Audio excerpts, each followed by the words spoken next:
Hello दोस्तों, मैं संजय तांडी कक्षा 10वीं गणित विषय का वीडियो बनाने जा रहा हूं, जिसमें गणित के सभी अध्याय क्रम से यूट्यूब पे अपलोड करूंगा। जिसके लिए आप वीडियो को लाइक एवं शेयर ज़रूर करें तथा मेरे चैनल को सब्सक्राइब कर लें, जिससे नेक्स्ट वीडियो का नोटिफिकेशन आपको मिलता रहे। तो चलिए स्टार्ट करते हैं कक्षा 10वीं के अध्याय एक बहुपद चैप्टर से। तो बहुपद को परिभाषित करते हैं। सबसे पहले चर अचर चर के गुणांक तथा ऋणोत्तर घातांक के जोड़ घटाव या गुणन की क्रिया वाले बीजगणितीय व्यंजक को बहुपद कहा जाता है। यहाँ पे कुछ वर्णों का उपयोग किया गया है जो आप लोगों को नया लग सकता है, उसको मैं थोड़ा सा डिफाइन कर दूंगा। यहाँ पे चर राशि, अचर राशि और ऋणोत्तर घातांक को हमको जोड़ घटाव के रूप में या गुणा के रूप में अगर हम बीजगणितीय व्यंजक के रूप में जब लिखते हैं तो उसको हम क्या कहते हैं? बहुपद कहते हैं। तो यहाँ पे चर राशि और अचर राशि को गणित के जो 4 संक्रियाएं होती हैं, गणित की 4 संक्रियाएं जोड़ना, घटाना, गुणा और एक होता है भाग के रूप में। तो ये भाग के रूप में हम चर राशि को नहीं लेंगे। तो इन चर राशि और अचर राशि को यदि गणित की संक्रियाएं जोड़ना, घटाना या गुणा के रूप में जब हम व्यक्त करते हैं तो उस प्रकार का जो हमें पद मिलता है उसे हम क्या कहते हैं? बहुपद कहते हैं। तो यहाँ पे चर राशि, अचर राशि और यहाँ पे एक और नया वर्ड उपयोग किया है, ऋणोत्तर घातांक या फिर ऋणोत्तर राशि। उसको मैं पहले परिभाषित कर देता हूँ। तो चर राशि हम किसे कहेंगे? चर राशि को जानने के लिए और अचर राशि को जानने के लिए इसको मैं एक डायग्राम के थ्रू आप लोगों को समझाने जा रहा हूँ। तो यहाँ पे ये हमने लिखा चर, हमने लिखा ज्ञात और यहाँ पे बीच में हमने एक वर्ड और यूज किया अर्थात अगर हम चर राशि की बात करते हैं तो वो राशि हमेशा क्या हो जाएगा? अज्ञात हो जाएगा। अर्थात चर को जैसे ही हम सिंगल लेंगे, को ज्ञात के साथ जोड़ देंगे तो ये अज्ञात हो जाएगा। अर्थात चर राशि क्या राशि होता है? अज्ञात राशि होता है। तो चर राशि वे राशियाँ जो क्या होती हैं? अज्ञात होती हैं, उसे हम कहते हैं चर राशि कहते हैं। अब बात आती है अचर राशि के लिए। तो अचर राशि के लिए भी डायग्राम थोड़ा सा हम आगे और बढ़ा देते हैं। चर,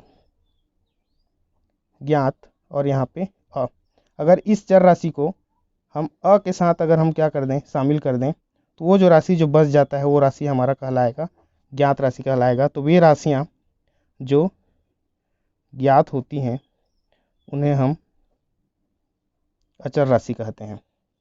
तो चर राशि के रूप में हम ज़्यादातर अंग्रेजी वर्णमाला के एक्स, वाई, जेड या ABC के रूप में इसको हम प्रयुक्त करते हैं। और अचर राशि के रूप में जितनी भी संख्याएं होती हैं जैसे कि 4, 2 या ऋण 4, 1/2 इस प्रकार और भी जो अन्य राशियां हैं उसको हम अचर राशि के रूप में लेते हैं। अब यहाँ पे एक वर्ड और यूज हुआ, ऋणोत्तर। ऋणोत्तर राशि क्या है? ऋणोत्तर का अर्थ होता है वे राशियां जो ऋणात्मक ना हो, जो ऋणात्मक ना हो ऐसी राशियों को हम ऋणोत्तर संख्याएं कहते हैं या ऋणोत्तर राशि कहते हैं। अर्थात वह संख्या पूरी तरह से क्या होना चाहिए? धनात्मक होना चाहिए। तो इन चर राशि, अचर राशि और ये जो गणित की 4 संख्याएं हमने बताया उनके साथ अगर हम क्रिया के रूप में उसको लेते हैं या बीजगणितीय व्यंजक को हम क्या कहते हैं? बहुपद कहते हैं। अब इस बहुपद का हम यहाँ पे एग्जाम्पल ले रहे हैं। उदाहरण के रूप में हम लेंगे बहुपद के लिए 4x + 3 या 5x ले लिए, 2x² ले लिए, 9x + 2y ले लिए। तो ये सभी राशियाँ बहुपद के उदाहरण हैं। चूँकि बहुपद का जो इंग्लिश नाम होता है पॉलिनोमियल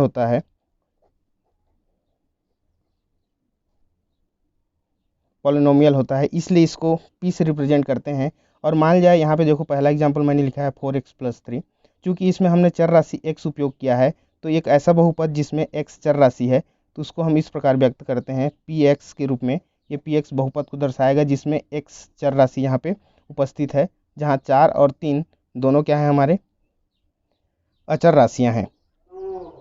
अब बात ये आती है कि किस प्रकार की राशियां जो है बहुपद नहीं होती, उसको अगर हमको जानना है तो वे राशियां जो बहुपद नहीं होती उसमें हमको कुछ बातों को ध्यान रखना है, जो बहुपद नहीं होती हैं। तो बहुपद नहीं होने के लिए इसमें कुछ कुछ शर्तें हैं, 3 शर्तें हैं। अगर कोई बीजगणितीय व्यंजक इन तीनों शर्तों को पालन करता है तो वो बहुपद नहीं कहलाएगा। तो वो किस किस प्रकार की शर्तें हैं उसको देखते हैं।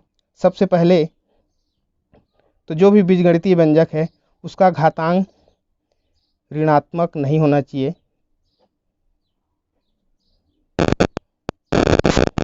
और दूसरा नंबर, कोई भी पद चर राशि से विभाजित ना हो।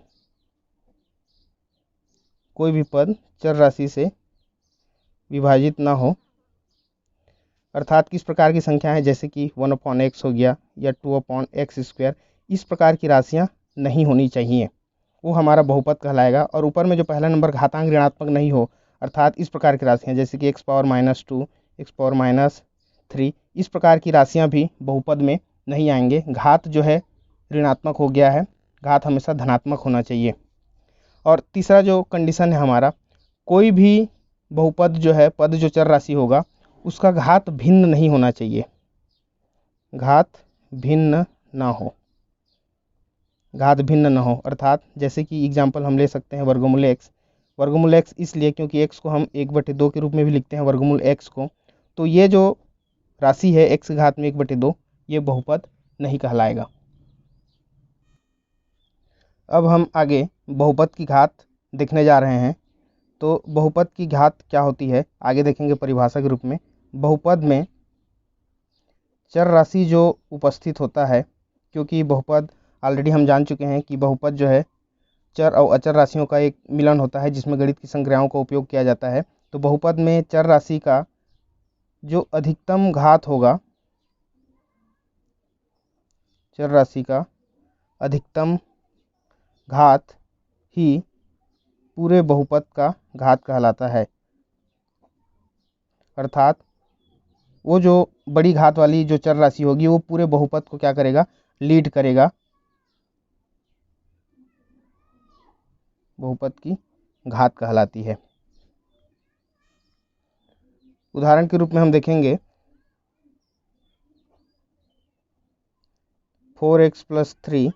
यहाँ पे हम देखते हैं, यहाँ पे जो चर राशि उपयोग किया गया है वो x है और इस x का जो घात है वो 1 है। तो इस बहुपद की जो घात होगी वो होगी 1 होगी। एक और एग्जांपल लेके देखते हैं 4x² + 3x + 9। इस बहुपद में हम देख रहे हैं चर राशि उपयोग किया गया है x और इस x का जो अधिकतम घात है यहाँ पे 2 लिया गया है। तो ये जो बहुपद की जो घात कहलाएगी वो कहलाएगी 2 कहलाएगी। इस प्रकार और एग्जांपल ले सकते हैं हम 5x⁴ + 2x³ + 9। इस बहुपद में हम देख सकते हैं एक चर राशि घात 4 है और एक चर राशि का घात 3 है। यहाँ पे जो सबसे बड़ी जो घात है 4, ये 4 इस बहुपद की घात कहलाएगी। मतलब इस बहुपद का जो घात होगा वो होगा 4। कक्षा 10वीं के सिलेबस के अनुसार हम यहाँ पे बहुपद के प्रकार को जानने जा रहे हैं और कक्षा 10वीं में बहुपद में केवल 3 प्रकार के बहुपद का इसमें जानकारी हमको चाहिए।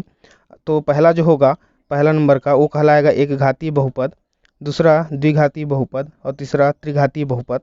तो सर्वप्रथम हम एक घातीय बहुपद को देखते हैं जिसको रैखिक बहुपद भी कहते हैं। तो रैखिक बहुपद क्या होता है, अभी हमने जस्ट पहले हमने जाना कि बहुपद की घात क्या होती है। बहुपद की घात मतलब चर राशि का जो अधिकतम घात होता है वो बहुपद का घात कहलाता है। तो ऐसा बहुपद जिसमें चर राशि का घात 1 हो। मैं एक एग्जांपल ले रहा हूँ यहाँ पे 3x + 2। हम यहाँ पे देख रहे हैं x का जो अधिकतम घात 1 है, मतलब इस बहुपद की घात हो जाएगी 1। तो ये जो बहुपद होगा ये रैखिक बहुपद कहलाएगा। अर्थात ऐसा बहुपद जिसकी घात 1 हो वो रैखिक बहुपद कहलाता है। दूसरा द्विघातीय बहुपद देखते हैं।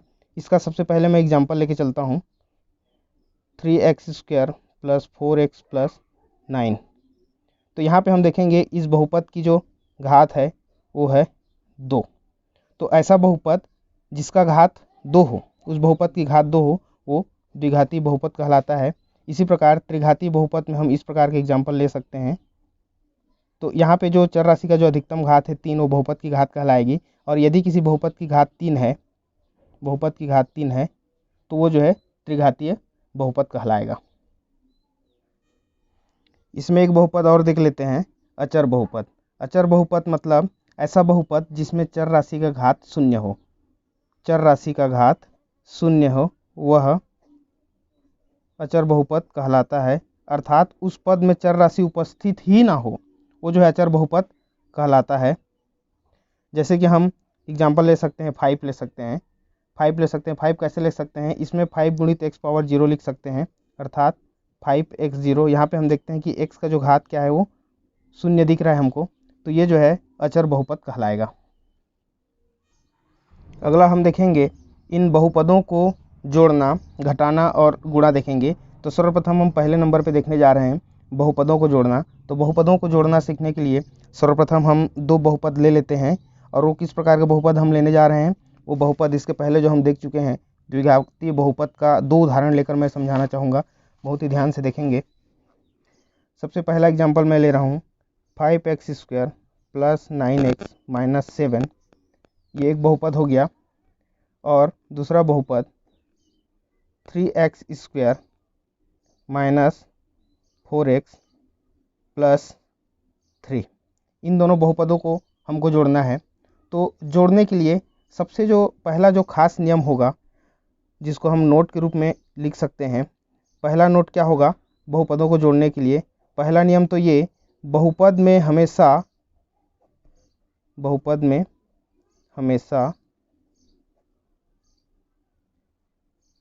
गुणांक जुड़ता एवं घटता है। बहुपद में हमेशा गुणांक जुड़ता एवं घटता है। अर्थात यहाँ पे अगर हम जोड़ने की बात करें तो ये जो बहुपद के गुणांक, अब गुणांक क्या कहलाता है, जैसे कि यहाँ पे एक एग्जांपल के रूप में ले सकते हैं 5x²। यहाँ पे जो x² का गुणांक होगा वो 5 होगा, x के साथ जो गुणा के रूप में है वो 9 है, तो x का गुणांक 9 होगा। अगले एग्जाम्पल में x² के साथ गुणा के रूप में 3 है, तो 3 इसका गुणांक कहलाएगा। x के रूप में यहाँ पे गुणा के रूप में है ऋण 4, तो x का गुणांक यहाँ पे -4 होगा। अर्थात जो भी हम बहुपद ले रहे हैं उसमें जो गुणांक होते हैं वो जुड़ते एवं घटते हैं। तो ये पहला नियम अपने दिमाग में रहेंगे, बहुपद में हमेशा गुणांक जुड़ता एवं घटता है। तो सर्वप्रथम हम देखेंगे दूसरा चीज़ नोट करने वाली बात, कि समान राशियों को ही जोड़ा या घटाया जा सकता है, समान राशियों को ही जोड़ना एवं घटाना है, समान राशियों को ही जोड़ना एवं घटाना है। तो जोड़ने की क्रिया हम स्टार्ट करते हैं, जहाँ जहाँ जैसे जैसे नियम लागू होते जाएंगे मैं एक्सप्लेन करते जाऊँगा। तो सबसे पहले हम देखते हैं 5x² plus 9x minus 7 plus 3x² minus 4x plus 3। तो सबसे पहले हमको ये चेक करना है कि समान राशि कौन कौन सा है। समान राशि हम यहाँ पे देखेंगे, ये x² वाला पद है, यहाँ पे एक x² वाला पद है, और दोनों समान राशि हैं। तो ये दोनों, और साथ ही साथ चिन्ह भी समान है, तो ये दोनों जुड़ जाएंगे, 5 और 3 ये हो जाएगा 8x², 8x² हो गया। अब ये पहला पद हमारा ख़त्म हो जाता है। अगला पद जो हमारा आएगा 9x और यहाँ पे 4x। 9x यहाँ पे देखेंगे धनात्मक है और 4x यहाँ पे देखेंगे ऋणात्मक है, तो दोनों अलग अलग चिन्ह होने के कारण घट जाएंगे। तो 9 में 4 गया, बच जाएगा 5x। अब चूँकि बड़ी राशि के सामने में धनात्मक चिन्ह है, इसलिए हम इसका जो उत्तर आएगा वो धन के रूप में आएगा। इसको बिल्कुल ध्यान देंगे, अलग अलग चिन्ह होने पे हमको घटाना है। ये प्लस लाइन है, ये -4 है, और बड़ी राशि के सामने में प्लस है, इसलिए हम प्लस 5x ले रहे हैं। अगला जो हमारा पद बच जाता है अचर पद है ऋण 7 और धन 3, ऋण 7 और धन 3। चूँकि ये भी अलग अलग चिन्ह वाले पद हैं, इसलिए ये भी घट जाएंगे। 7 में 3 गया 4। अब चूँकि बड़ी राशि के सामने में माइनस चिन्ह है, इसलिए हो जाएगा ये -4। इस प्रकार इन दो बहुपदों को जोड़ने पे हमको 8x² प्लस 5x माइनस 4 उत्तर के रूप में प्राप्त होता है।